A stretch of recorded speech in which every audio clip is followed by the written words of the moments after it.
Assalamualaikum warahmatullahi wabarakatuh. Nah, bagaimana?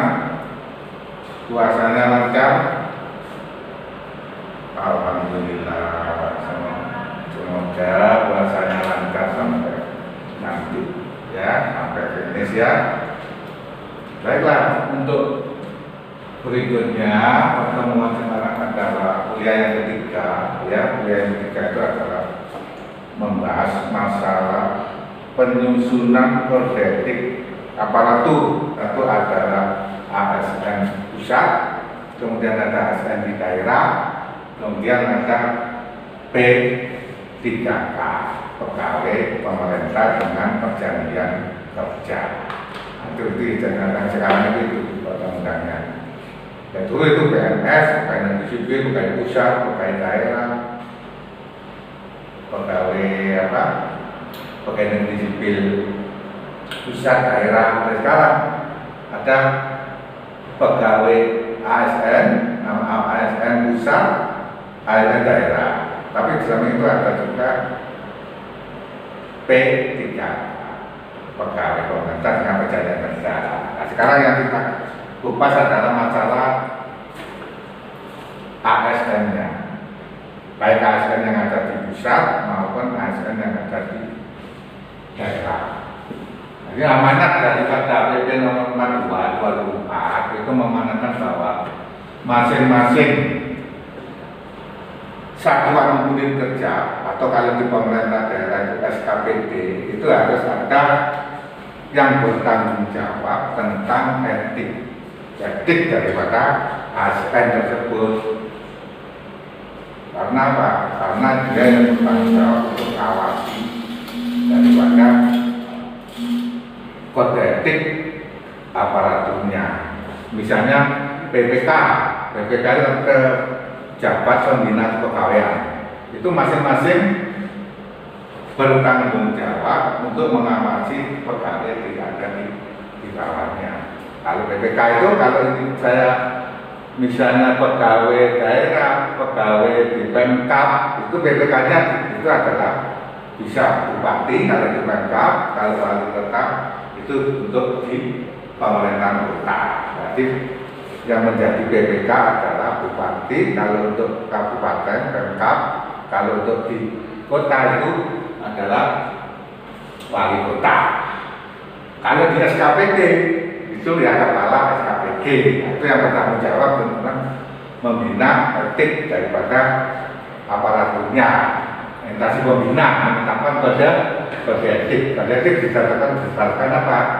Ditetapkan kode etik itu berdasarkan SKPD dan SKPD yang dinaunginya. Nah, itu.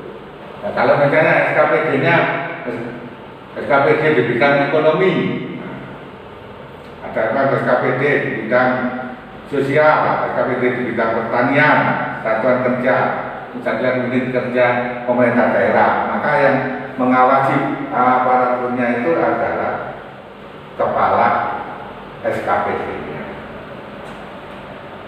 Itu. Ya.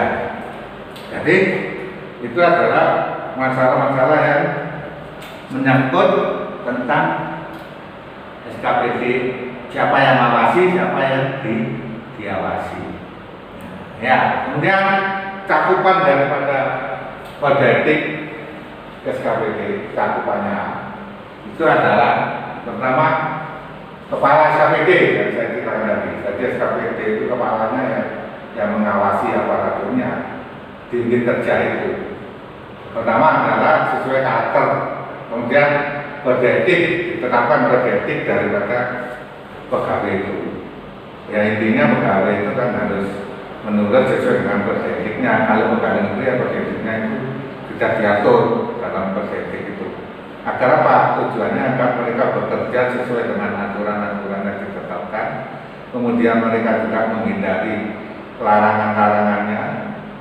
Karena pegawai negeri itu bisa ada haknya, kewajiban, juga ada larangan-larangannya. Nah itu harus diturut larangan-larangannya apa pegawai negeri itu. kemudian kewajibannya apa, itu sudah diatur, semua diatur dalam kode etik pegawai, terutama yang menyangkut mengenai perbuatan yang menyangkut mengenai moral dari pegawai atau aparatur itu. Kemudian lanjut lagi, bagaimana mengenai sanksinya? Misalnya ada yang melanggar kode etik di satuan SKPT itu, ada yang melanggar misalnya, bagaimana misalnya sanksinya itu sebetulnya adalah sanksi moral, sanksi daripada pelanggaran kode etik hanya sanksi moral saja, sanksi yang bersifat administratif aja. Artinya apa? Misalnya diberi teguran, diberi peringatan, itu misalnya kalau itu melanggar. Karena apa? Karena tidak diberi sanksi seperti hukuman. Nah, kalau ada pelanggaran itu adalah ada majelis kode etiknya itu memberikan suatu peringatan, baik itu teguran secara tertulis kepada pegawai atau aparatur.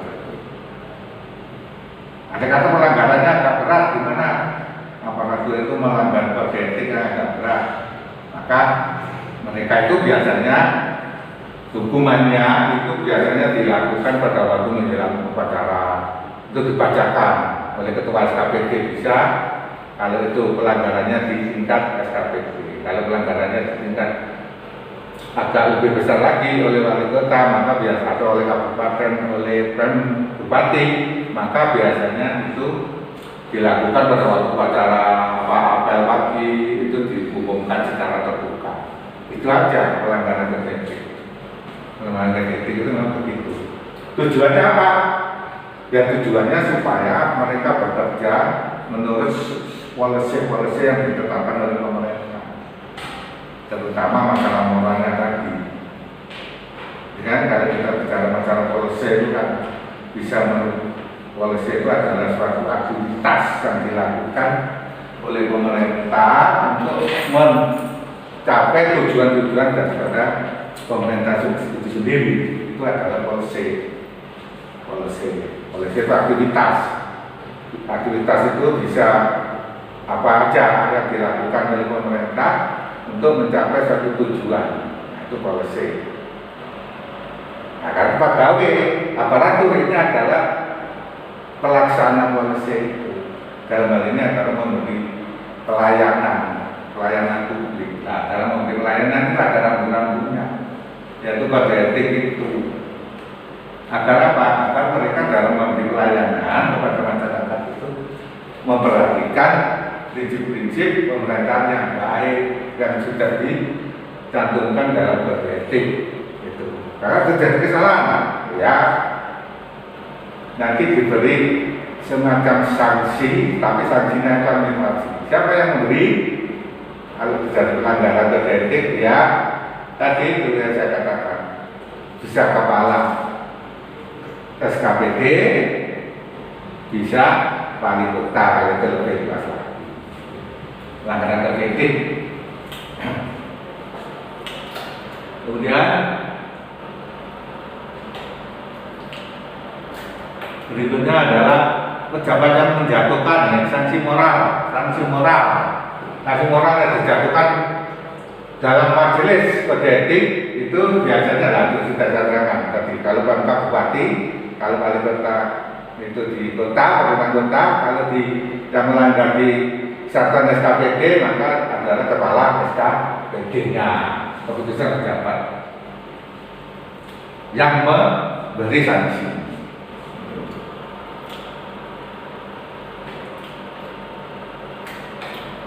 Kemudian majelis kode etik.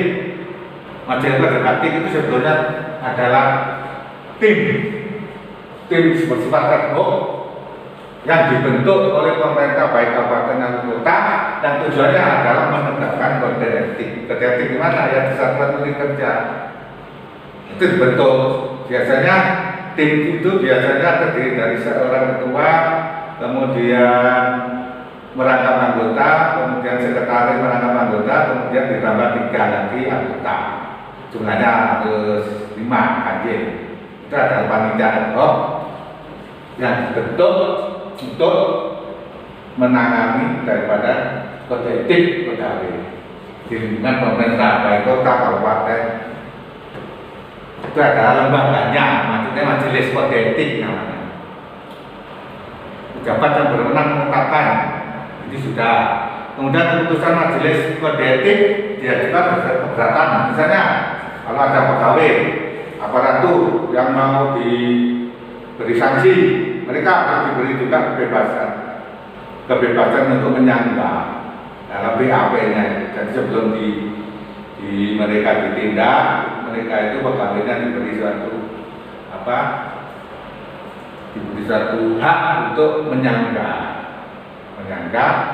kemudian baru setelah itu dituangkan dalam BAP. Jadi tidak langsung sepihak itu, tidak langsung pindah majelis kode etik itu tidak langsung menjatuhkan, tapi juga dipanggil. Mereka dipanggil dalam waktu 7 hari, kemudian terdata, kemudian diberi sanggahan supaya menyanggah. Apa kamu memang berbuat demikian melanggar kode etik, maka sanggahannya itu harus tertulis. Kemudian nanti dipertimbangkan oleh majelis kode etik seberapa berat kesalahannya, demikian juga mengenai masalah sanksinya. Jadi tidak saya nanya sendiri. Memang tujuannya kode etik ini adalah untuk pelanggaran yang sifatnya pelanggaran administratif aja. Bisa untuk menyangkut pelanggaran yang pidana bisa. Memang itu masalah-masalah yang menyangkut tentang kode etik. Misalnya suatu aparatur melanggar, misalnya memberikan suatu statement yang misalnya di luar daripada kewenangan institusi itu, nah, itu juga bisa dikenakan pelanggaran kode etik. Kayak pelanggaran yang bersifat perbuatan atau pelanggaran yang bersifat perkataan. Berkata, misalnya berkata itu nanti terjadi, misalnya di publish, di umum, berkata tidak sesuai dengan misi dan visi organisasi. Nah itu juga biasanya merupakan pelanggaran daripada kode etik. Ya, jadinya ada sanksi moral saja diberikan apabila mereka melanggar pelanggaran. Tidak seperti di sanksi yang dilakukan di Undang-Undang ASN, ada sanksi melanggar, misalnya sanksi berat, sanksi ringan, ada itu. Kalau pegawai negeri melanggar atau aparatur itu ada sanksi berat, sanksi ringan, sanksi menengah, ya kan? Sanksi ringan itu biasanya kan kalau melanggar diberi teguran aja, teguran tertulis, itu sanksi ringan. Kemudian sanksi agak menengah, biasanya itu diperingatkan lagi lebih keras atau diadakan penurunan pangkat, golongan, atau gajinya ditunda, itu dibayarkannya, itu kesalahan menengah, tingkat menengah. Terakhir di undang-undang ASN ada, kalau yang berat itu bisa diberhentikan dari jabatan, dicopot jabatannya, atau yang paling berat itu bisa diberhentikan dari statusnya sebagai ASN. Nah, itu pelanggaran yang berat. Tapi di kode etik ini tidak. Paling biasanya ya direkomendasi oleh ketua majelis kode etik, direkomendasi supaya untuk tidak mengulang. Nah, atau kalau mereka itu agak berat, itu biasanya mereka itu digeser posisinya, itu aja, digeser posisinya. Tidak seperti yang pelanggaran-pelanggaran di dalam undang-undang kepegawaian atau undang-undang ASN itu. Itu adalah bedanya pelanggaran kode etik dengan pelanggaran daripada yang dilakukan oleh ASN, pelanggaran yang saya ceritakan.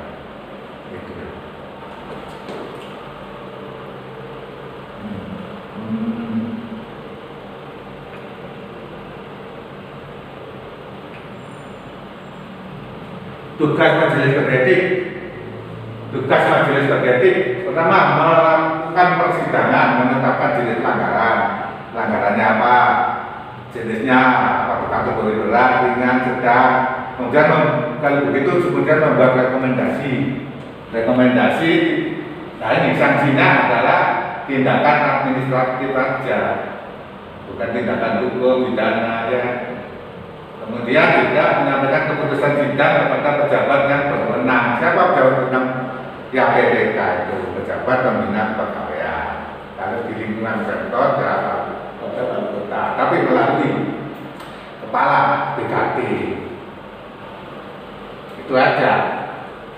Itu adalah tugas daripada majelis kode etik. Karena apa? Ya karena kalau tidak ada kode etik apa sementara mereka bekerja itu kadang-kadang ya tadi namanya orang kadang-kadang kebablasan bicara aja kadang-kadang bisa salah, memberi informasi kepada masyarakat bisa salah. Dan yang terjadi biasanya memberi informasi itu ada satu sama yang lain itu saling bertentangan, nggak sinkron. Padahal yang dibicarakan adalah masalah institusi yang sama. Kan sering terjadi kurangnya koordinasi atau kurangnya komunikasi antar pejabat itu sehingga biasanya terjadi informasi yang tidak sinkron. Nah itu tidak boleh. Karena itu di instansi itu biasanya ada humasnya, juru bicara, ya kan? Juru bicara seperti juru bicara presiden, ya kan?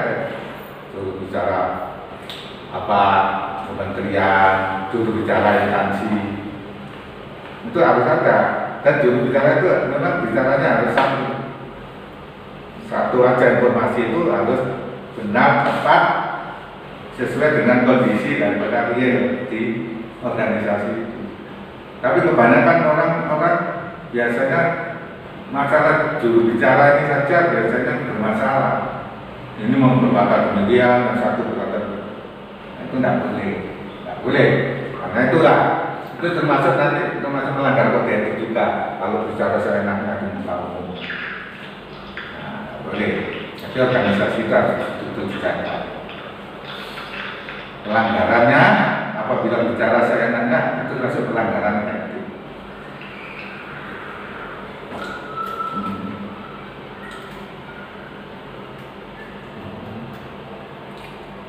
Sanksinya, sanksi moral. Sanksi saya katakan dulu bahwa sanksinya sanksi moral aja. Pegawai yang diduga melanggar kode etik dipanggil oleh majelis, bisa dipanggil secara tertulis oleh majelis, kemudian nanti tadi ada cerita mereka menyanggah secara tertulis juga, kemudian nanti diputuskan ini tingkat kesalahannya, sudah itu diumumkan, itu aja. Itu pelanggaran kode etik itu.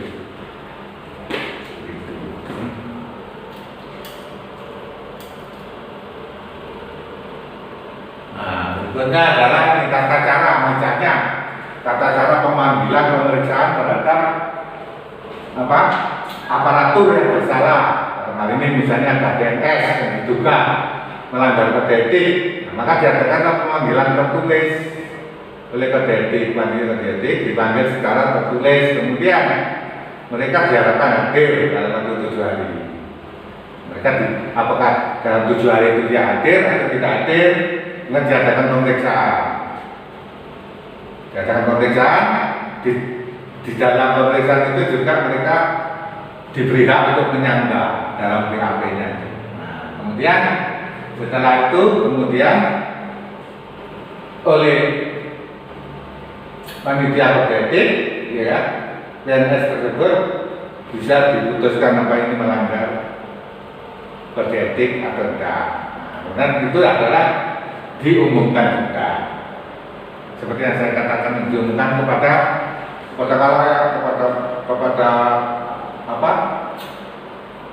masyarakat instansi daripada mereka bekerja, diumumkan secara, kalau agak berat diumumkan secara terbuka.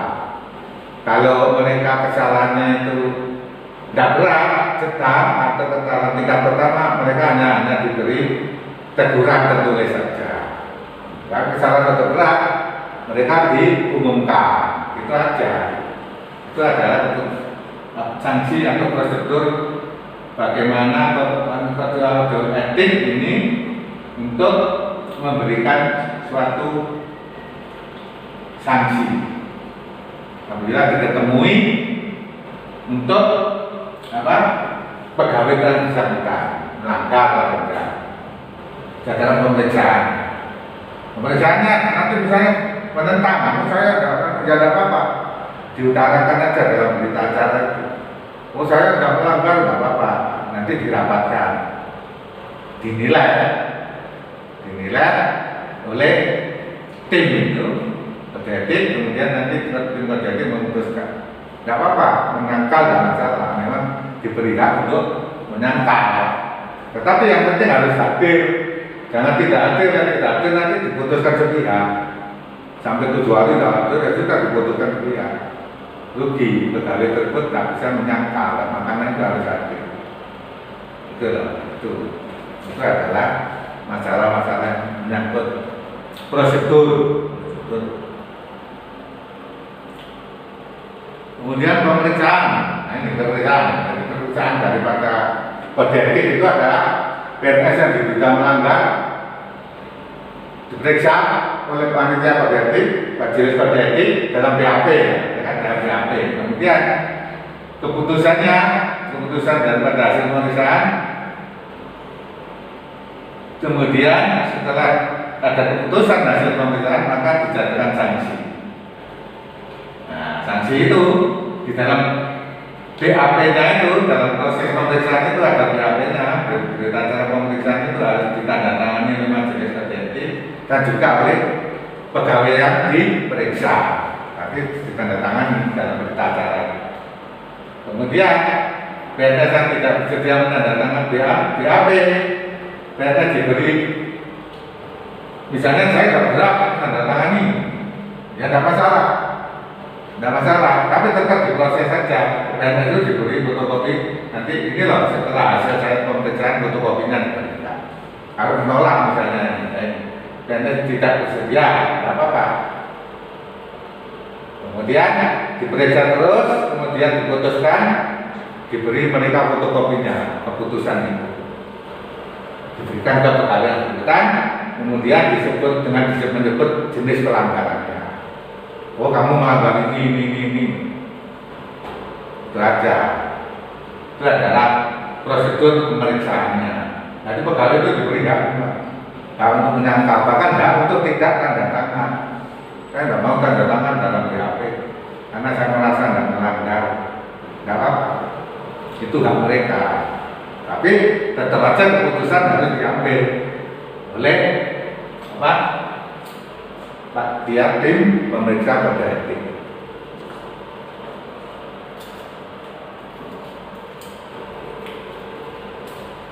Kemudian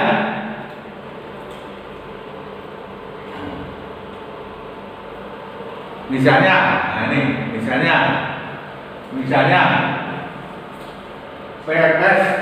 PNS itu yang diduga melanggar kode etik. Misalnya, Pak, saya diduga melanggar kode etik. Ya tidak masalah. Kamu menyangkal tidak masalah. Tetapi kamu harus hadir. Harus hadir di muka sidang.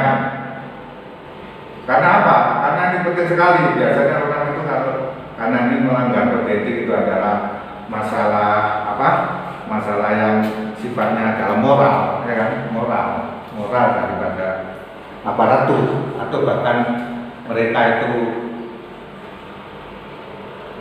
tidak menuruti daripada aturan daripada polisi pejabat, nah itu ya, polisi pejabat mereka tidak menurut.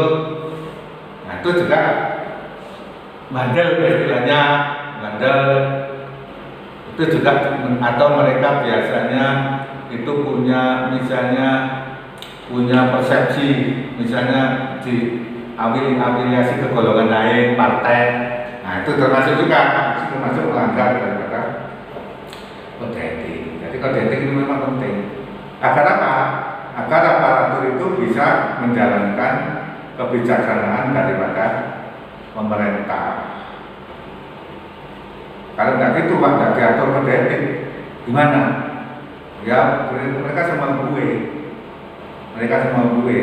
Karena di undang-undang yang baru ini, undang-undang ASN ini, undang-undang nomor 5 tahun 2014 yang mengatur tentang hak kewajiban ASN, juga hukuman, sanksi. Nah itu sudah diatur sedemikian lengkap.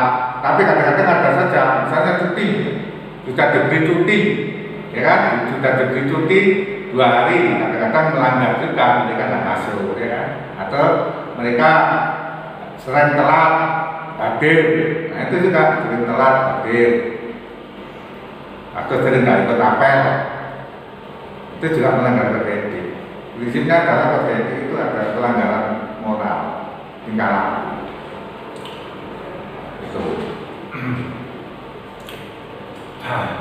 Itu adalah pelanggaran-pelanggaran yang dilakukan oleh aparatur ASN. Sekarang ini sudah macam terbuka. Jadi misalnya ya sekarang ini masalah tentang karier prestasi. Nah, sekarang ini administrasi kepegawaian itu sudah pakai sistem merit system, sudah sistem merit.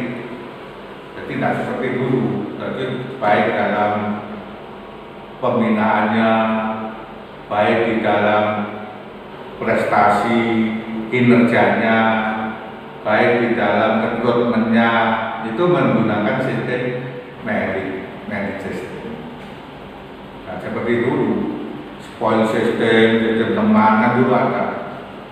Kemudian perekrutannya tidak transparan. Sekarang transparan, perekrutan untuk ASN itu harus transparan, pakai misalnya IT secara online daftarnya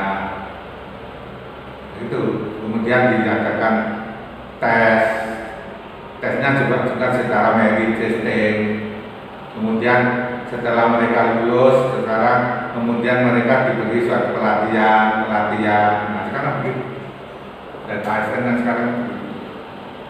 Kemudian kinerjanya dievaluasi. Kan itu sekarang itu ada tunjangan kinerja. Bagi ASN yang kinerjanya baik, maka layak mendapat tunjangan. Karena dulu tidak ada tunjangan kinerja, tidak ada. Dan sekarang ada tunjangan kinerja. Kan seperti di YouTube ada namanya sertifikasi itu. Tapi kalau di lingkungan Pemkot tidak ada tunjangan kinerja. Gimana kalau misalnya kinerjanya menurun, ya tunjangannya dipotong. Nah, itu dipotong, tidak diberikan. Tunjangannya itu dipotong, bahkan ada hitungannya, potong tunjangan. Tapi jelas pegawai sekarang itu tidak enak, tidak seenak seperti dulu. Di samping kinerjanya, kemudian persepsi kehadirannya, kemudian pegawai sekarang itu harus punya inovasi supaya apa? Supaya pegawai itu tidak hanya seperti dulu rutinitas, bekerja rutinitas. Sekarang harus ada motivasi, inovasi baru, ya kan?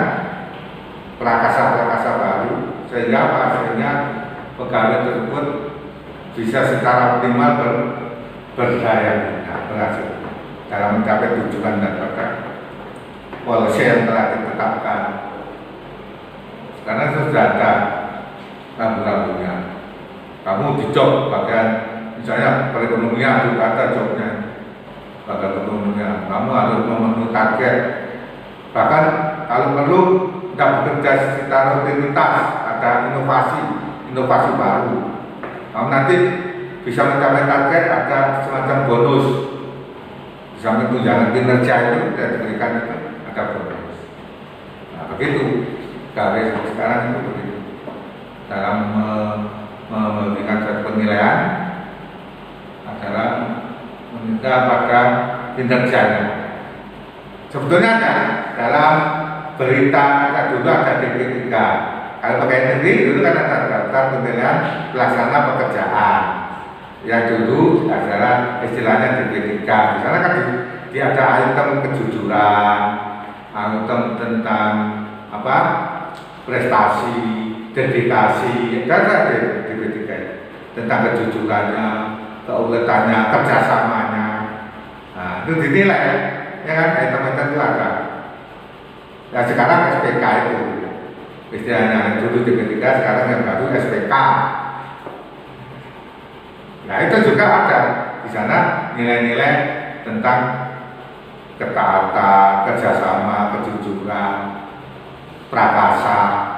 Nah itu dinilai itu. Jadi bukan sekarang itu dinilai beberapa komponen.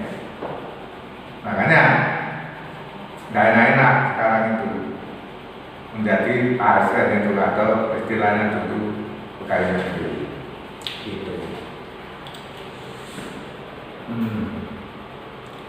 Siapa barangkali ada yang bertanya?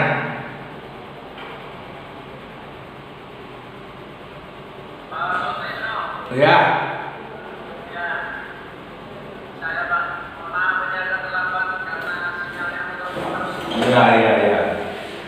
Apa yang sangat menarik ini terkait dengan politik yang akan disampaikan dan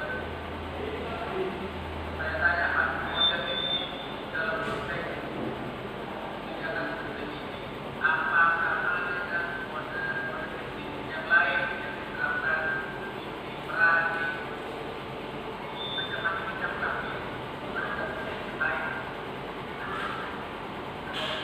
saya politik yang dilakukan lembaga negara dalam artian dalam politik yang ada negara lain dan pelanggaran pada hak menerapkan pelanggaran politik dalam konteks kebijakan publik apa itu Pak. Ya begini, ya masalah kode etik itu tiap instansi itu ada kode etik. Jadi kode etik itu ada kode etik profesi, ada kode etik misalnya di lingkungan wirausaha, usahawan, ya kan, pembisnis itu ada kode etik juga. Semua itu ada kode etik. Cuma kode etik itu biasanya itu sudah diketahui oleh si yang bersangkutan. Itulah Pak. Lah bagaimana misalnya saya sebagai pembisnis ada kode etik juga pembisnis itu, apalagi ASN. Nah kalau kita melanggar kode etik itu sudah dicanangkan, sudah diketahui, disosialisasikan. Jadi tiap pegawai itu mesti tahu kode etik itu. Oh kode etik saya itu sebagai pegawai Pemkab, misalnya Pemkab, atau sebagai pegawai di SKPD tertentu tahu sudah. Tidak boleh gini, harus begini, larangannya ini tahu mereka, sudah diketahui karena disosialisasikan. Jaga etik itu. Nah kalau dilanggar, ya tadi itu yang saya ceritakan. Sanksinya itu ya sifatnya bersifat sanksi biasanya adalah teguran dari moral, teguran tertulis. Kalau ada parah yang diumumkan pada waktu upacara itu diumumkan ini loh. Misalnya si A melanggar ini, gitu aja sanksinya. Atau digeser, misalnya dulu sebagai apa, tapi jabatannya misalnya dulu sebagai kasih, tidak langsung hilang enggak. Kalau kode etik, mereka hanya diumumkan aja kalau agak berat oleh ketua SKPD-nya diumumkan di waktu upacara, gitu aja. Tapi yang ringan enggak, hanya di dalam bentuk tertulis sanksi itu, kemudian diberikan oleh yang bersangkutan, gitu aja. Kode etik itu begitu. Bahkan prakteknya kalau di DPR kan ada itu, di DPR melanggar kode etik, ya kan, anggota DPR melanggar kode etik. Tapi biasanya kan terus lewat aja, ya kan, lewat aja. Nah itu, karena ada semacam, ya.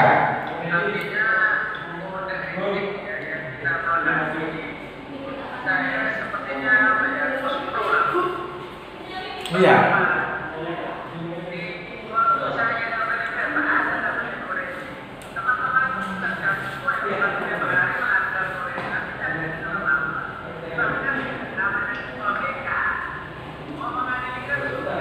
Iya. Iya.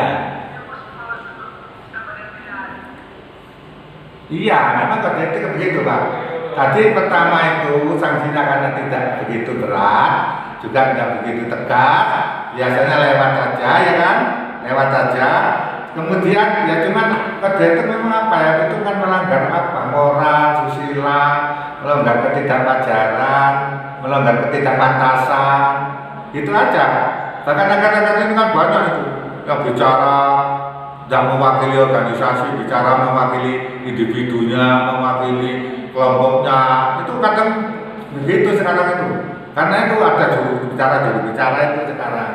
Juru bicara itu yang bertanggung jawab kalau memberi informasi kepada masyarakat itu paling tidak sesuai dengan misi daripada organisasinya. Tapi kadang-kadang ngawur, ya kan, bicara sana sini ada lagi pejabat bicara begini, nah itu nggak boleh.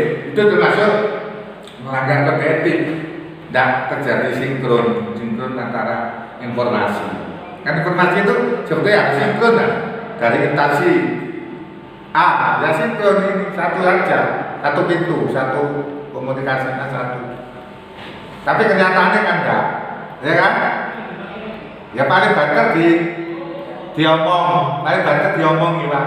Kalau melanggar ini dirasani lah ya, dirasani sesama pegawai ya kan, karena cuma itu aja. Itu dari etika kan masalah moral. Ya.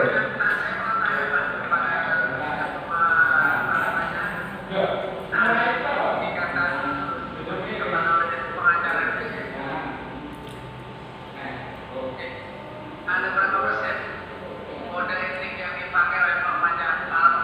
Jawab cuma 1%. Iya, betul. Betul. Iya, karena kan seperti kode etik pengacara. Kode pengacara itu paling ya betul, paling cuma berapa persen yang dilaksanakan, kurang dari 5% bisa juga. Ya kan, tapi ya tidak masalah. Itu kan paling-paling yang menilai itu biasanya Pak, yang menilai bukan dari masyarakat. Kalau pengacara itu karena kelas-kelas eksklusif, biasanya yang menilai itu orang yang mengerti hukum, ya kan, orang yang pakar-pakar hukum, pendidik, kemudian hakim, jaksa, itu yang tahu itu melanggar kode etik pengacara, tidak dijalankan kode etiknya ya kan. Masyarakat awam kan tidak tahu Pak, kode etik pengacara, dengan kode etik akuntan publik, kode etik daripada apa, misalnya pengawas, editor, melanggar kode etik juga kadang-kadang. Cuma masyarakat tidak tahu, karena apa? Karena memang keterbatasan daripada pengetahuan. Banyak yang melanggar kode etik itu, baik di pengacara, baik di dokter, ada malpraktek, apa itu Pak? Melanggar kode etik atau pada memberikan informasi tentang biasanya tentang penyakit tidak pada semua orang, pada keluarganya aja misalnya, tapi melanggar. Kadang haknya pasien untuk tahu penyakitnya kadang-kadang tidak diberikan. Nah, itu melanggar kode etik. Tapi ada apa? Tidak disanksi. Coba Anda mendapatkan sanksi seperti pada sanksi yang diundangkan kepegawaian itu, sanksi ringan, berat, sanksi menengah, kan ada itu, ya kan? Kalau diundangkan kepegawaian, kode etik yang paling tadi itu lah. Teguran lisan, pernyataan tertulis, atau diumumkan lewat pada waktu upacara biar teman-temannya tahu gitu loh Pak. Itu aja kode etik. Nanti menyangkut kesadaran pribadi, ya kan? Apa? Iya kan? Hah? Iya Pak, ya sebentar. Mohon maaf Bapak, terima kasih waktunya.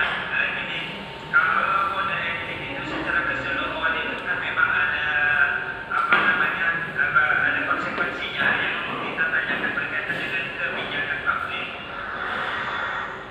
Ya. Seorang itu melakukan seorang aparat negara atau apapun berkaitan dengan kebijakan publik, terus dia melakukan hal-hal yang katakanlah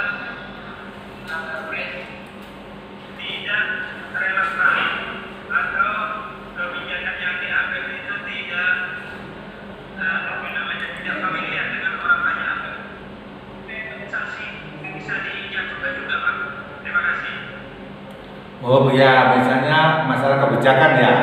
Kebijakan itu kan sebetulnya kan action, kegiatan. Kebijakan itu kegiatan daripada pemerintah atau aparatur dalam rangka mencapai tujuannya. Tujuannya apa? Tujuan daripada misalnya aparatur itu sudah menurut dalam menjalankan tugasnya itu apa memberi pelayanan, ya kan? Itu tidak menuruti aturan-aturan yang telah ditetapkan. Ya tadi Pak, ada sanksinya, teguran. Pasti ada teguran dari pimpinannya. Kalau itu di SKPD ya kepala SKPD-nya tegur. Wah ini sudah ada rambu-rambunya, kamu itu bertugas ini loh. Menjalankan policy daripada bisa policy wali kota, bisa policy bupati, bisa policy ketua SKPD, masing-masing punya policy lah. Nggak ada yang punya policy itu bupati aja, wali kota enggak. Kepala SKPD punya policy, karena policy itu sendiri adalah kegiatan, action, kegiatan yang dilakukan untuk apa? Untuk mencapai tujuan kan masing-masing unit organisasi punya tujuannya kan, ya kan SKPD punya tujuan, kan gitu lah, ya kan. Pemkot punya tujuan lebih luas lagi, ya kan. SKPD di bidang pertanian punya tujuan, SKPD di bidang perekonomian punya tujuan.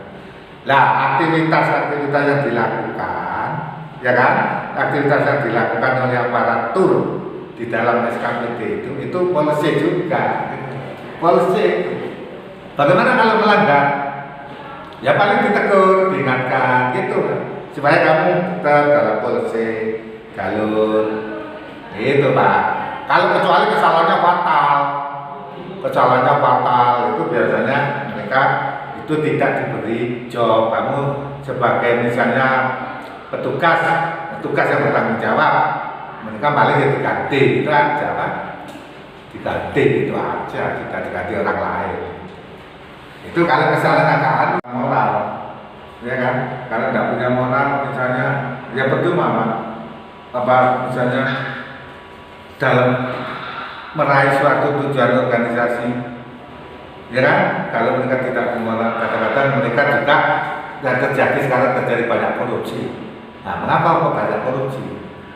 Mengapa? Padahal korupsi itu kan kadang-kadang kan korupsi itu sudah kaya orang korupsi. Tapi kenapa kok korupsi ya? Padahal tidak kaya. Kecuali kalau orang tidak punya, ada orang yang kesusahan, itu korupsi sih wajar, walaupun tidak boleh. Nah yang korupsi lo kaya. Kok korupsi? Kenapa? Kamu juga mampu, sudah rumahnya banyak, tanahnya banyak, dan korupsi. Nah itu kan masalah mental, masalah moral, ya kan? Ya kan? Itulah Pak. Terus orang yang nggak punya, orang yang katakanlah miskin, mereka cenderung korupsi, ya belum tentu juga.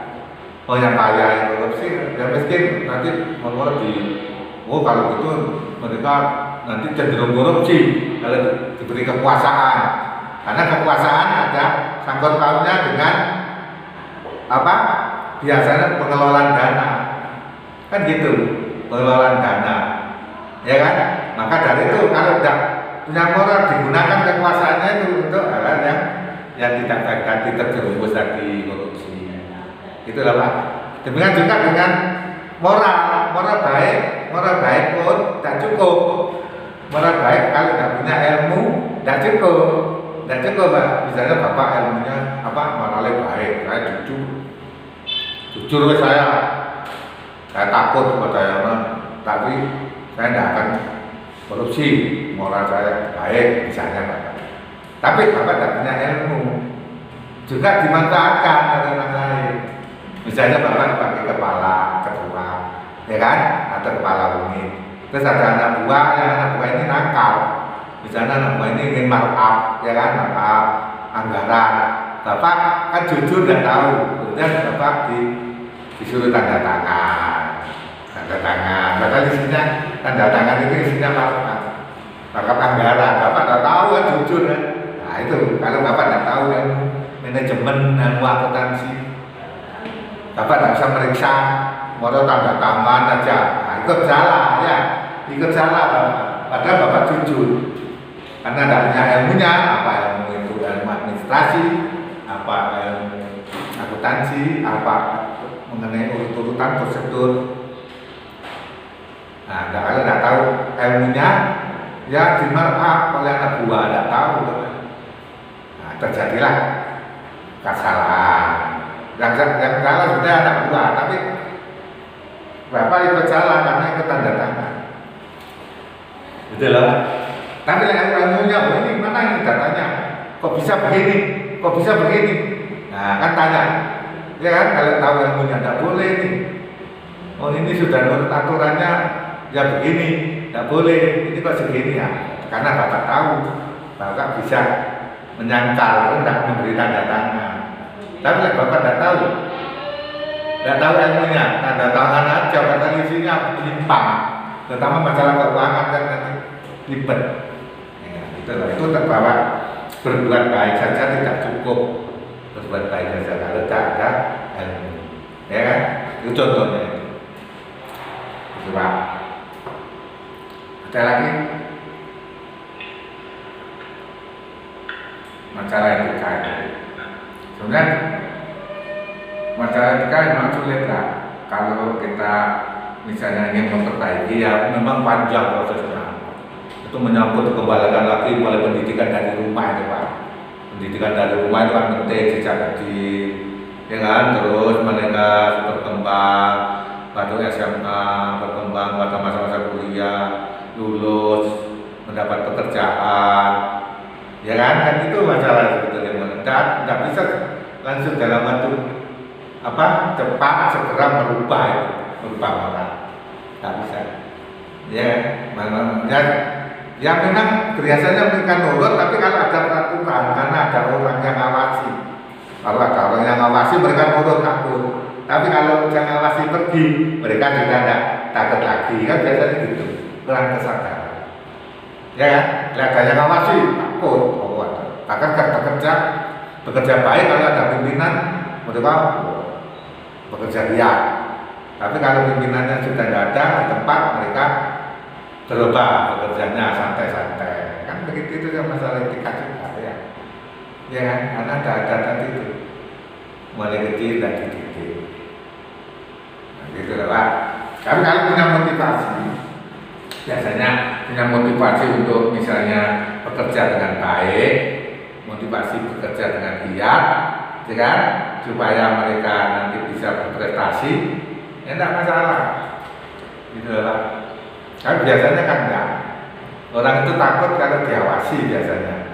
Tidak diawasi, tidak takut. Berarti karena orang takutnya bukan karena kesadaran mereka memang tidak mau berbuat baik, tidak mau berbuat jelek, tapi takutnya karena ada pimpinan.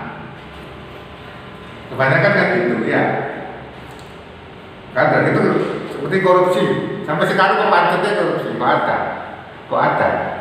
Nah, padahal yang korupsi golongan orang-orang begitu, orang mampu yang korupsi. Ya karena tadi itu Pak. Ya kan? Nah ini ada cerita di Prancis itu ada cerita karena kasus revolusi Prancis, ya kan? Revolusi Prancis dulu. Revolusi Prancis itu kan kalau ada orang kaya dibunuh dulu itu revolusi Prancis, orang kaya itu dibunuh. Jadi takut orang Prancis itu kalau menunjukkan kekayaannya, takut walaupun kaya tapi mereka menyembunyikan kekayaannya. Itu karena kultur, karena budaya pada waktu revolusi Prancis dulu. Tapi lagi kita memamerkan kekayaannya, ya kan? Memamerkan kekayaannya, begitu. Beda kulturnya beda. Itulah. Jadi budaya atau kultur itu juga mempengaruhi daripada perilaku budaya suatu bangsa itu. Itu. Ya.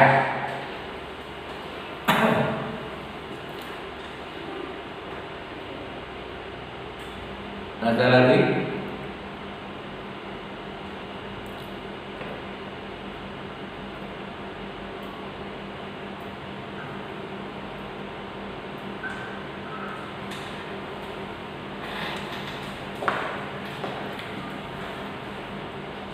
Jadi nanti itu gini Pak, kalau misalnya ini mungkin kuliah sudah berakhir, sudah ada lebaran, ya lebaran. Nanti kalau COVID-nya sudah sirna, sudah hilang atau sudah aktivitas normal kembali, kemungkinan nanti kuliah kembali lagi, kuliah tatap muka, ya kuliah tatap muka lagi. Mungkin nanti pertengahan Juni. Ya mudah-mudahan COVID-nya ini segera berakhir ya. Saya kira gitu ya. Itu. Ada lagi yang tanya masalah etika itu?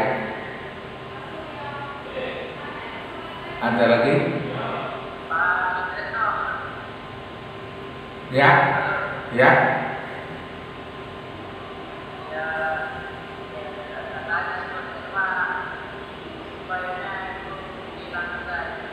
Hah? Apa?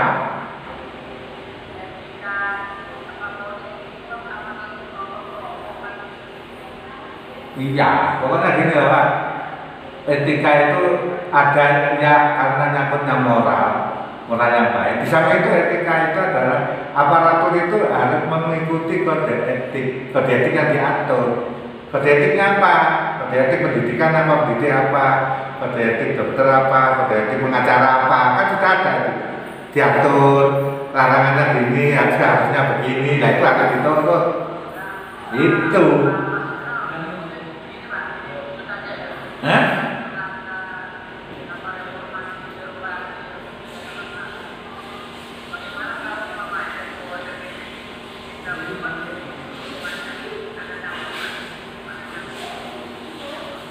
Kurang jelas, Pak. Suaranya kurang jelas, kurang keras suaranya. Hah? Apa? Kurang keras, Pak.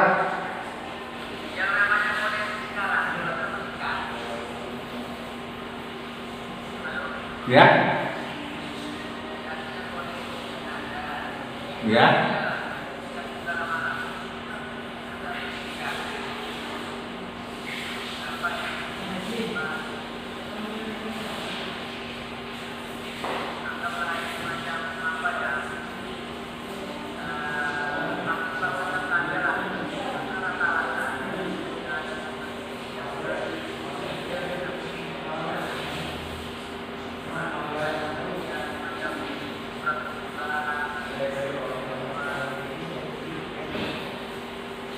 Iya, memang kode etik kan tadi sudah. Memang sanksinya sendiri kan begitu kode etik. Sanksinya kan tidak tegas seperti sanksi hukum, ya kan? Seperti sanksi yang hukum itu jelas tegas. Lah ini ya memang tadi itu hanya sebatas misalnya, oh kamu itu melanggar kode etik, ya sudah diumumkan, apa Pak? Supaya malu, gitu Pak. Itu aja supaya dia masyarakat atau teman-temannya sekerja tahu sudah itu malu kemudian itu mereka memperbaiki sikapnya, itu aja. Sanksi yang tegas itu saya nanti diturunkan pangkatnya atau saya ditunda gajinya ada itu lah, karena memang bukan sanksi yang sifatnya lebih tegas seperti sanksi pidana, ya kan? Itu ya sanksinya ya begitu itu, karena itu biasanya kode etik itu cenderung banyak dilanggar kalau tidak punya memang tidak punya jiwa, ya kan, mental yang baik dari dalam diri kita sendiri, kesadaran dari dirinya, dari dalam dirinya sendiri memang baik, berniat bermental baik, itu loh Pak, punya dedikasi, punya kejujuran, disiplinan, dedikasi yang tinggi. Nah, itu ya, apalagi sanksinya dan begitu berat, mereka kadang-kadang mengulang, apalagi yang kebetulan ya. seseorang itu ndablek ya, kadang-kadang sering terjaring masalah kode etik. Nah, itu tergantung kepada apa ya mentalnya. Itu lewat. Ya.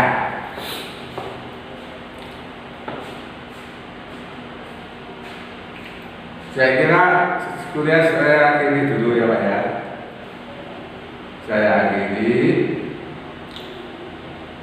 Nanti ketemu lagi di pertengahan bulan Juni. Semoga COVID-nya ini segera berakhir dengan bisa nanti kuliah tatap muka lagi lebih efektif. Gitu ya. Saya akhiri ya Pak ya. Saya akhiri kuliah untuk hari ini. Assalamualaikum warahmatullahi wabarakatuh.